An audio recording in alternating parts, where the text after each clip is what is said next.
C'est le 30e jour de la guerre entre Gaza et Israël. L'armée israélienne renforce ses positions à l'intérieur de la bande de Gaza, resserre son emprise sur la partie nord de Gaza et abat des centaines de terroristes du Hamas, découvrant de précieuses informations, notamment des cartes et des emplacements de lanceurs de missiles anti-chars et d'autres armes utilisées contre Israël au cours de cette guerre. L'armée israélienne a découvert un lien entre le Hamas et l'Iran lorsque l'organisation islamiste palestinienne a lancé en direction d'Israël des missiles fabriqués en République islamique d'Iran. L'armée israélienne a pu intercepter ces missiles et aucun blessé n'a été signalé parmi les troupes israéliennes. En outre, l'armée israélienne a annoncé l'ouverture d'un autre couloir humanitaire pour permettre aux civils de Gaza de se déplacer vers le sud. Hier, lorsque l'armée israélienne a fait de même, le Hamas en a profité pour lancer des mortiers sur les troupes israéliennes. Sur le front nord, nous entendons parler de missiles lancés depuis la Syrie en direction d'Israël. Ces missiles sont beaucoup plus gros que ceux auxquels nous sommes habitués.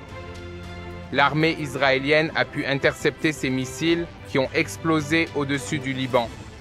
Cette guerre ne cesse de s'intensifier et de nouveaux pays se joignent au combat. Merci de prier pour la paix à Jérusalem. C'est la fin du 30e jour de la guerre entre Gaza et Israël. Aujourd'hui, l'unité du porte-parole de l'armée israélienne a publié des informations supplémentaires et des preuves que le Hamas utilise la population civile à des fins terroristes.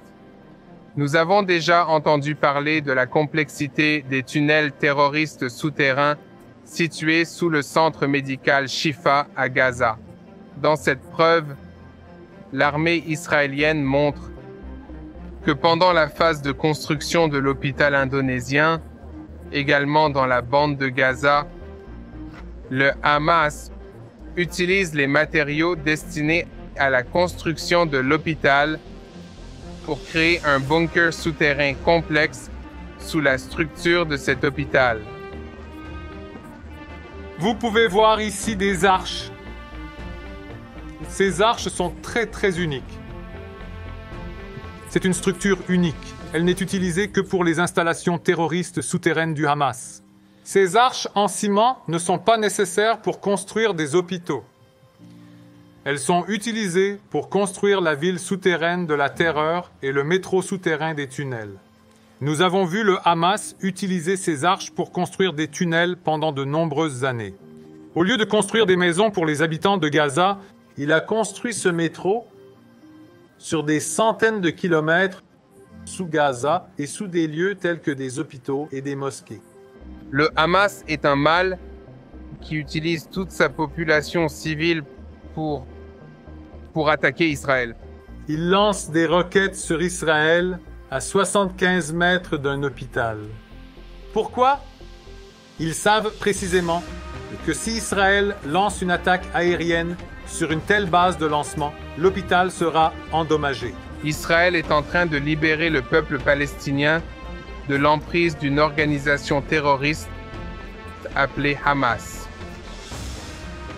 Il est important de le comprendre.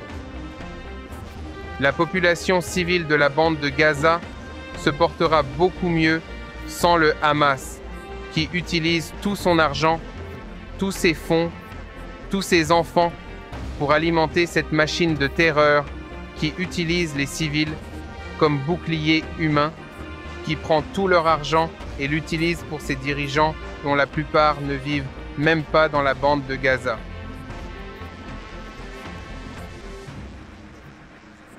Aidez-nous à partager la vérité et à prier pour la paix à Jérusalem et pour la paix dans la région. C'est la fin du 30e jour de la guerre entre Gaza et Israël. 30 jours se sont écoulés. Au début, les jours passaient très lentement. Mais maintenant, je vois qu'ils vont de plus en plus vite. car je redeviens un soldat. Je suis réserviste pour l'armée israélienne, Tsahal, depuis 13 ans, après les 4 ans et demi de service militaire obligatoire. Mais je pense que ces 30 jours sont les plus longs que j'ai passés dans Tsahal depuis l'âge de 22 ans. Aujourd'hui, j'ai 36 ans, une femme et 3 enfants à la maison. Le plus jeune a 4 mois. Et c'est très difficile de tout quitter et de redevenir un soldat. Mais je pense que ce qui fait la particularité d'Israël et de l'armée, c'est que nous sommes si petits, que si quelqu'un est blessé quelque part dans le pays, il faut peut-être 3 personnes pour trouver un lien direct avec le soldat. Cela signifie que tout ce qui se passe nous affecte tous personnellement. Et dans cette guerre, au fur et à mesure que le temps passe, j'entends de plus en plus d'histoires de personnes qui connaissent personnellement quelqu'un qui est mort dans les attaques terroristes du 7 octobre menées par le Hamas. Et maintenant que de plus en plus de soldats meurent dans les batailles à Gaza ou dans le nord contre le Hezbollah ou le Hamas, nous entendons parler de personnes qui les connaissent personnellement. L'autre jour, un de mes amis m'a dit qu'il connaissait l'un de ces soldats. Je crois savoir qu'il avait 20 ans, qu'il était très jeune et qu'il était mort dans la bande de Gaza. Il a publié une lettre. Les commandants lui ont demandé d'écrire une lettre d'adieu à leur famille avant qu'il n'entre dans la bande de Gaza. Car il ne savait pas s'il reviendrait vivant ou non. Dans cette lettre, il écrit qu'il est reconnaissant à ses parents, à sa famille, pour tout ce qu'ils ont fait pour lui, et qu'il sait qu'il ne reviendra peut-être pas vivant. Cela dit, il sait à 100% qu'il fait ce qui est juste et qu'il se bat pour défendre son pays et sa famille.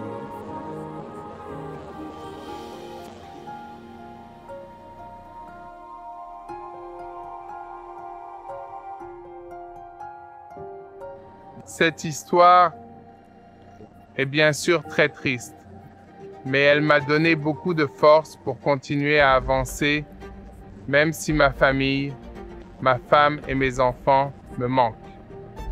Mais nous n'avons pas d'autre pays, c'est la vérité. Et le seul moyen d'assurer notre sécurité dans cette région et l'avenir de notre famille est de nous battre. Nous ne voulons pas nous battre. Je veux la paix. Mais c'est le moment de se battre et de défendre notre pays et de détruire ce mal. Je vous demande à tous de vous joindre à nous dans vos prières.